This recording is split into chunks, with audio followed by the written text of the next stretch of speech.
Stream now and watch this.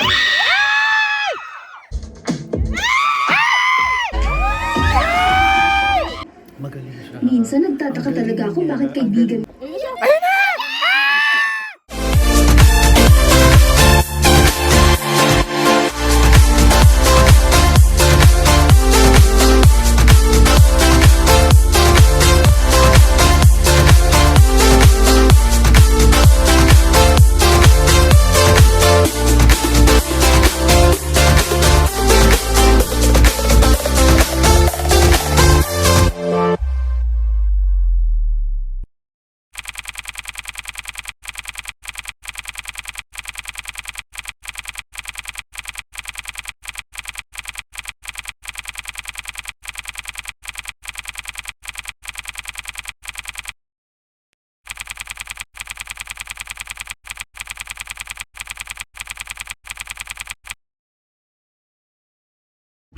Hi, it's Johnny Briani. Welcome to another video. Kung bago ka pa lang dito, don't forget to hit the notification bell and yung subscribe button para updated ka sa mga susunod nating videos and chika. For today, for this webisode, gagawin natin ay papanoorin natin ang advanced special screening or mag-a-attend tayo ng advanced special screening ng Seducing Drake Palma starring Robin Angeles and marami pa, di ba? Angela Muji, Dylan Minor at marami pang iba. So ngayon papunta ako ng Algorer Center and I'm actually running late kasi dumaan ako ng studio saglit. 3:41 yung oras natin, 4 PM yung screening. So few minutes away na lang naman ako. So malapit-lapit na lang din yan. And let's see kung makakagawa ako ng video na reaction video kasi apparently ay parang wala na akong memory dito or wala nang storage to. So let's see kung makakagawa pa tayo ng reaction video later. Gusto ko kasi gumawa kasi parang curious din ako sa magiging reaction ko sa sa series. O siya, see you later. A few moments later. Tumatakbo na ako, 3:47 na. Tara. Malapit lang naman siya. So, abot ako. May nasabi ako sa kanila, bawal pa yata sabihin. Sorry guys. Oo. Kunyari hindi nyo na lang napakinggan na manonood tayo ng first 2 episodes ngayon. Secret. Kinikilig ako. Dahil? Bakit? Bakit? Pakita mo. Harot-harot. Oh, may mga anak na yan. Bata ka pa. Bawal. Okay, andito tayo sa Cinema 11. Yun o. Pero tayo yung unang international na makakapanood ng Drake Palma. So this is the first episode and magpe-play lang kami ng mga konting vlog, something that you wouldn't miss sa Viva One. And yeah, I think meron ding ipapamigay sa inyo na Viva One vouchers. Yay! So, ayun. So, ang request ko lang po sa inyo, since tayo lang naman po dito, so, maging okay na lang po tayo. Diba? So, ito-todo natin yung pagiging okay. You would like to request kung okay lang sa inyo, mag-video kayo ng parang POV nyo. Siyempre, may mga nakakakilig na scenes. Wala naman nakakatakot, I swear. Happen International for organizing this event. Subscribe now to Viva One for only 24.99 dirhams per month. Para every week, wala kayong ma-miss na episodes. Stream now and watch this.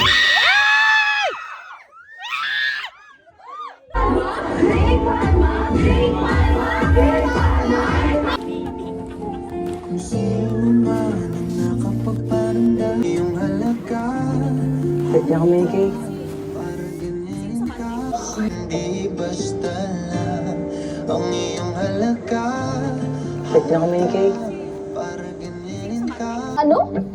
Gawin mong boyfriend si Drake Palma.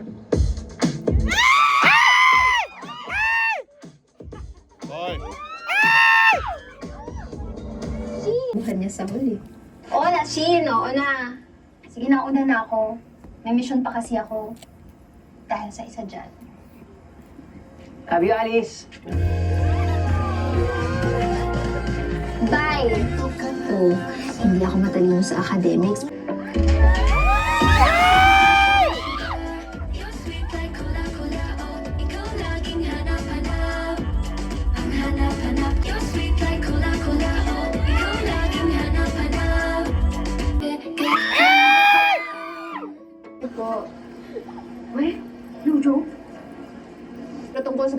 bagay. Ikaw naman kasi, basta si Shin na nagsabi, go ka lang, hindi ka man lang nag-iya. Ubus ko ni Juan pero. Please help me. Magaling siya. Minsan nagtataka talaga ako bakit kaibigan ko tong si Aya eh. Marami namang mas okay sa kanya. Lasang, bagsak din naman siya. Ewan? Pero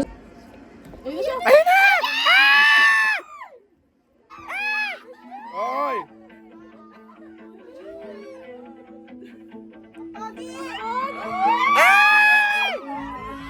Oy!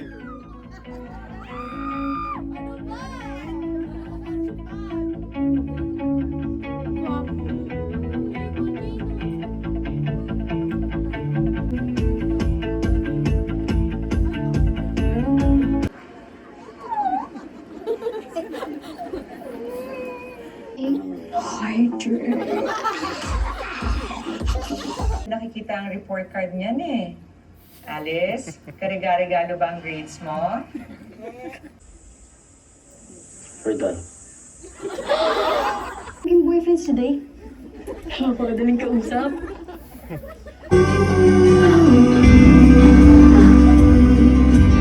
Thank you, Saint Colette. Thank you, Saint. 2, 1, break na tayo! Sige, bye!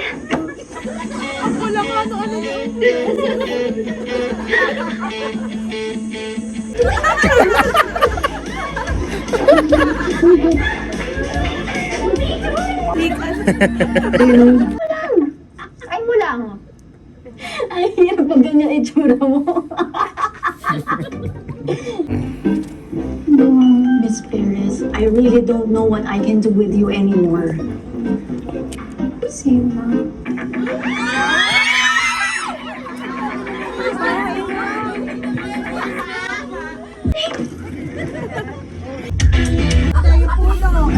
Tayo na lang.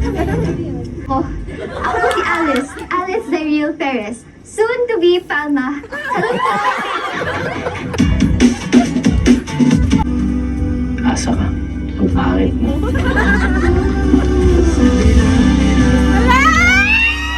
Ethan! More!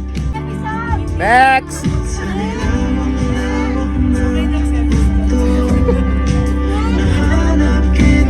First episode na seducing Great Palma. Gusto ko na nung episode 2. Agad-agad. Gusto ko po silang makita at pumunta po sila dito sa rumah. Mami, may sinasabi ka kay Robin kanina nung kumukuha ka ng photocard. Go, sabihin niyo po. Boyfriend na kita pero break na tayo. Ako din nila talaga yung emoji. Mas kitang-kitang nila na parang pinaghahandaan po talaga nila ganun po. Yeah, for Ethan, grabe. So, first time ko siyang makita na ganon because it's different. For Robin, as always, the best, especially his eyes talaga. Kuha-kuha mo kami, Robin! Parang yung expectation ko po, mas ginalingan pa po niya kaysa sa expectation ko po. And sa pag-iyak po niya, parang realistic po talaga.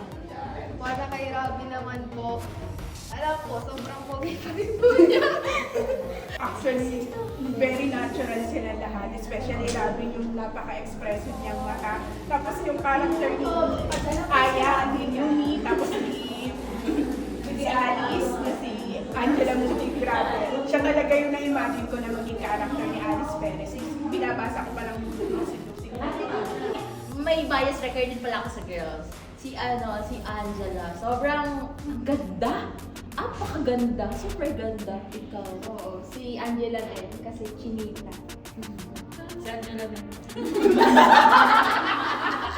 Pero, copy and paste. Siguro si Yumi. Kasi ano siya, sa girls. Kasi ano siya, nagdadala siya ng Yumi. Nagulat ako, sobra akong nagulat and sobra akong kinilig. Hindi ba kayo naniniwala na kinilig? Energy.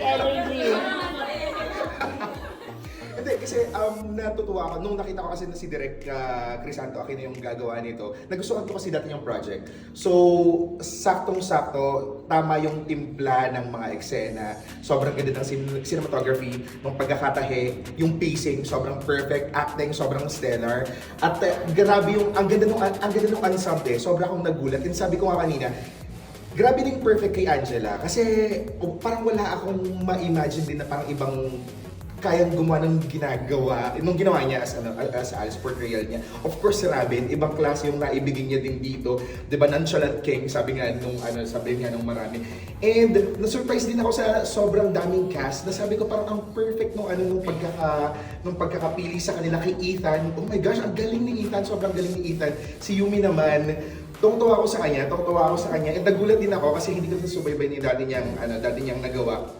Pero ang highlight talaga sa akin, hindi ko alam kung talaga bang sponsored or parang pwede silang ng Jisoo Life. Wait lang, hindi ako makapagsalasa. Ano yung sabi ko ba? Tanong ko na. Wala ba yung Bias wrecker mo, friend. Sino yung bias wrecker mo? Tsaka sino yung pinaka-nagulat ka talaga, like, at all? Pinaka-nagulat kasi ko kay Ethan eh. Kasi hindi ko kasi, again, hindi ko nasubaybayan yung parang mga full length na mga nagawa niya before. Ang galing niya ha, lalo na yung sa rooftop scene, tapos yung ito yung tulo ng luha. Then, gusto ko si Yumi, nagustuhan ko si Yumi after watching the first episode. And actually lahat. And naglo-look forward ako na makita ko pa ibang mga characters na habang ina-unveil, di ba, yung kwento. Kasi for sure, di ba, may ibubuga rin yung iba't pang mga actors na mapapanood natin. So, ano yung pinaka-favorite scene mo? Pinaka-favorite scene ko siguro, ang daming pwede kong sabihin favorite, pero siguro yung tunnel scene. Yung tunnel scene, kasi doon ako napatili eh. Sample? Oh! Pero ang cute nung mounting nung eksena na yun. Nakita na natin sa trailer, pero kapag napanood yung mismong eksena, yung mismong episode, sobrang solid. Galing. Ano pa yung nilulook forward mo? More Jisoo Life. Bakit ako may Jisoo Life? Okay. Ano yung nilook forward mo? Sino pa? Kasi may iba pang mga characters na hindi pa na-unveil. Yeah, siguro pinaka-nilook forward ko lang din is yung, I believe na sabi na to kanina, yung reason kung sino yung nasa panaginip ni Drake, di ba? And sino yon? Ano pa yung mga parang mga subplots nung show? And ano yung magiging ending niya? Yung ending na yun. May ending na agad. Si Dylan, di ba? Baka gusto mo si Dylan. Baka gusto mo mahanap si Dylan. Ay, sorry. Yes, of course. Inaabangan natin yung pagpapakilala sa mga iba pang mga characters. Hindi ko kasi like na subaybayan yung Wattpad, pero nakakakita ko ng iba't ibang mga comments na nagustuhan din nila yung pagkakapili kasi sa mga gaganap sa mga characters. So, I'm looking forward kung paano yung magiging treatment nila, paano yung magiging performances nila dito. Na sure ako magiging solid din kasi after watching the first episode, ganda-ganda ako and susubaybayan ko to for sure. So, sino yung bias record mo ngayon natapos yung first episode? Ang pinaka-bias record ko talaga si Direk Crisanto rin. Oh. Ikaw Direk ang pinaka-bias record.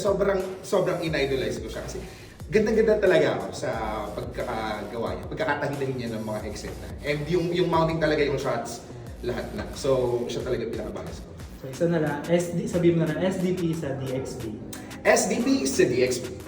And I'm back in the studio dahil nakalimutan ko mag-extra. 'Di ba?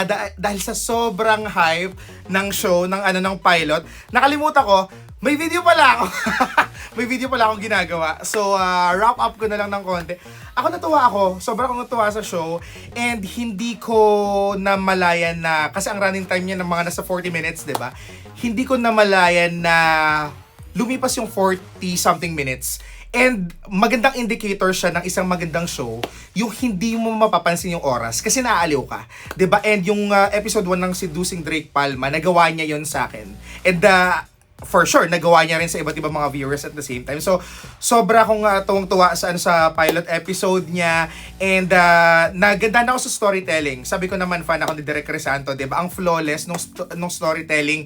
maraming nagtatanong kung anong paborito kong scene talaga. Ang hirap mag-determine ng parang favorite scene. Pero isa sa top favorite scenes ko, syempre, yung sa may tunnel, 'di ba? Kasi sobrang kilig noon. Tapos yung pag-smirk ni Robin, grabe ka tol. Grabe ka pare, chong. Grabe pag-smirk niya doon. Tapos yung yung bato ni Angela doon, yung tapo niya ng line, sobrang solid. Yun lang talaga masabi ko, parang kung ipapadescribe mo siya sa akin in one word, solid. Sobrang solid. Ang ganda rin ng may parang echo part doon sa tunnel scene. Pero maliban doon, ganda-ganda ako sa shot nung kay Shin tsaka kay Alice, yung sa may rooftop, yung parang pa-zoom in, tapos ang ganda nung tapo ng araw, ang ganda nung pagkakamount nung scene na yun. Yung drone shot pa-zoom na ganun. Sobrang ganda nun. What else? Pacing, ang perfect niya for me. And katulad nga nung sinabi ko sa parang comment ko yata or status ko somewhere, I'm not sure kung Instagram ako nag-comment, X, or kung saan man na parang the whole things just felt so good. 'Di ba na good vibes lang. Hindi mo naman kailangan like super mag-isip, mag-analyze ng kung ano-ano. Though may parang hanging na maganda yung POV ni Drake, 'di ba? Na parang may nightmare siya, may panaginip siya. Sino 'yon? 'Di ba? Ano yung reason? Kaya for sure sa mga susunod na episodes, 'di ba, malalaman natin kung ano nga ba talaga yung reason kung bakit siya naginip doon, 'di ba? So may POV siya na na maganda, and malalaman din for sure very soon kung ano yung naging reason kung bakit naging ganun yung personality niya. May malaking reason ba yung napapanaginipan niya? 'Di ba doon? Na ako duda ko ay mother niya. Again, hindi ko kasi napanood or nabasa yung Wattpad. So, duda ko mother niya. Yan. Super kilig, 'di ba? Super kilig. Ang galing-galing ni Angela. Ang perfect niya sa role. My goodness, ang galing-galing ni Angela. Sobrang galing niya. And sabi ko nga, no offense sa ibang mga young actress ng Viva, no? Pero sa mga nakikita ko at least yung mga kilala ko, parang wala akong naiisip na parang pwedeng gumawa ng Alice na nagawa niya. 'Di ba? Partida episode 1 pa lang and teasers and trailers pa lang napapanood ko. Ang galing niya. And once again, she reminds me of Francine Diaz. Lalo na nung nagsisimula pa si Francine nag-romcom, 'di ba? Parang medyo magkatimbre sila ng boses ni Chen, ni Francine. So parang naaalala ko lang siya diyan. Ang galing niya, super galing niya. And again, sobra akong na-surprise kay Ethan. Na si Ethan, si Shin, nag-reply sa akin sa Instagram, 'di ba? Robin, nag-follow si Dylan. Nag-reply si Shin, si Ethan. Anong pet siya na, Drake Palma? Diba? Hindi, charot lang, joke lang. Alam ko namang busy ka. Yun, so, ano ba sabi ko? Super nagulit ako kay Ethan kasi, again, ulit-ulitin ko. Hindi ko kasi napanood ang mutya, diba? So, wala akong idea kung ano yung parang capacity niya. Pero, yung scene na yung kasama niya, si Rafa yun, diba? Yung ex niya. Tapos yung tulo ng luha. Grabe, feel mo yung pain, ha? Galing ni Ethan. In fairness, ang promising niya. And Yumi din. Nagulat ako kay Yumi. And nagulat din ako, hindi pa pala ako nakafollow kay Yumi. So, kakafollow ko lang sa kanya recently, or after watching the first episode. So, natawa ako kay Yumi. Nagalingan ako sa kanya. Super galing. Super galing ni Yumi. And I love the chemistry nilang dalawa ni Angela, no? Lalo na dun sa scene na magka-video call sila. Na ang laking challenge nun kasi hindi mo kausap in person yung tao. Pero ang galing nung pagkakamount nung eksena na yon, 'di ba? Super flawless. Maganda yung ensemble. Lahat sila. Ang ganda nung pagkakapili ng ng mga characters. So far, no, na natutuwa ako. And parang for the sake of comparison lang, no, kasi maliban dito sa adaptation na ito, again, hindi ko po napanood ang mutya, pero natutukan ko ang He's Into Her ng Don Bell. I think mas bet ko to. Gandang-ganda ako sa pagdidirect ni Derek Crisanto. Screenplay niya, solid. So, parang for the sake of comparison lang, ha. Kasi inaalala ko kahapon, ano bang best bet ko?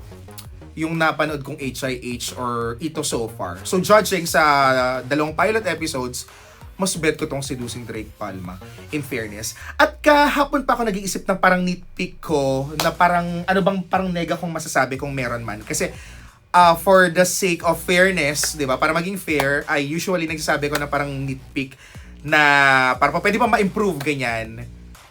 Wala akong ma-recall.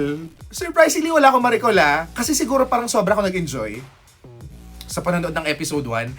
And siya yung show na parang gusto kong ulit-ulitin.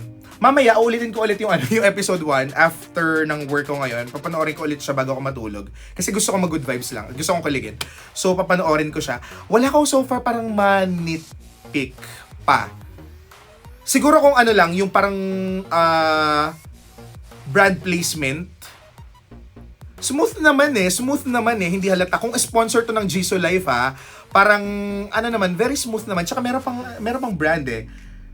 Anong brand yun? Viva Beauty, of course, di ba? Smooth naman yung pagkakalapag. Hindi siya hard sell. Yun naman yung maganda eh. Hindi siya hard sell. At ako rin kasi personally, as a viewer, ayoko rin kasi na hard sell. Kaya kapag ako rin parang may pinopromote na something, like artist, ganap, ganyan, pelikula, series, or movie, once in a while, hindi ako hard sell mag-promote, diba? Parang gagawan ko siya ng parang skit or something para ma-promote siya na parang medyo may pagka-witty, ganyan, funny, ganyan. Basta hindi siya hard sell kasi hindi ko rin trip ang ano hard sell. So, yan. Ang ganda. Na-enjoy ko siya. Super na-enjoy ko siya. And mapapanood na daw po natin tuwing Friday. Okay? Ang mga succeeding episodes ng Seducing Drake Palma. So, make sure na subscribe ka na sa Viva 1. Hindi po Viva Max. Okay? May nakita akong post akong tawa ako. Parang naman mapanood natin yan. Diba? At hopefully soon, ma-meet natin ang cast ng Seducing Drake Palma. O siya, ako'y magpapaalam na. Sana na-enjoy mo tong video na to. At kung meron kang chika dyan about the first episode ng Seducing Drake Palma, ano nga bang comment mo sa show? Let me know. Comment down below sa mga chika mo dyan. Theories kung meron man, diba? And don't forget to like this video. Again, drop a comment. Hit the subscribe button and notification bell para updated ka sa mga susunod nating chika. Kasi malay mo, sa mga susunod ay magpa-Gcash ako ulit. Diba? Parang na-miss ko magpa-Gcash. Mag-ipon lang muna ako, okay? Kasi pauwi ako ng Pilipinas. Magbabakasyon ako. Okay, this has been Johnny Beriani. Don't forget to tune in Tag Pack Up na weekdays from 4 to 9 p.m. dito sa Tag 91.1. Dami rin naming pa-premyo. Lalo na this week. Abangan mo yan. Diba? O siya, magpapaalam na kita-kits sa susunod nating video at chika. Bye-bye!